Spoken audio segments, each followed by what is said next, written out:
না, সিমাই দিয়ে পায়েস বানানো যায়, সিমাই দিয়ে কুনাফা চকলেট বানানো হয় না। এই হচ্ছে কুনাফার ডো।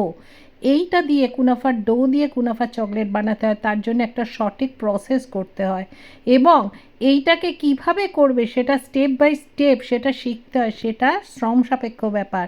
তার সাথে আছে পেস্তার যে পেস্ট, সেটা স্ক্র্যাচ থেকে করতে হয়। কোনো হোয়াইট চকলেটের মধ্যে পেস্তার কালার দিয়ে হয় না। এর সাথেও দেওয়া যায় কিন্ডার বুনো যে একটা পেস্ট। আর তার সাথে হোমমেড বিস্কুট পেস্ট কী করে বাড়িতে বানানো যায়, কেননা বাইরে থেকে কিনতে গেলে অনেক দাম। আর তার সাথে অবশ্যই পিওর চকলেট, যেটা টেম্পারিং করতে হয় একটা নির্দিষ্ট টেম্পারেচারে, কীভাবে করতে হয় স্টেপ বাই স্টেপ সেটাও জানতে হয়। অ্যাকচুয়ালি কুনাফা চকলেট 100, 150, 200 টাকায় বিক্রি হয় না। এটা যথেষ্ট একটা দাম হয়, একটা স্ট্যান্ডার্ড প্রাইস হয়। সুতরাং স্ট্যান্ডার্ড দামে যদি তোমরা কেউ বিক্রি করতে চাও, স্ট্যান্ডার্ড মানের তৈরি করতে হবে।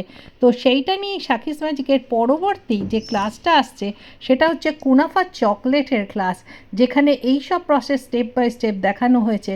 শুধুমাত্র বড় বার কেন, যারা অ্যাফোর্ড করতে পারবে না তাদের জন্য ছোট ছোট ভ্যালেন্টাইন মেসেজ লেখা চকলেট আসছে এবং যার মধ্যে ফিলিং থাকছে এই সমস্ত যেগুলো শেখানো হলো।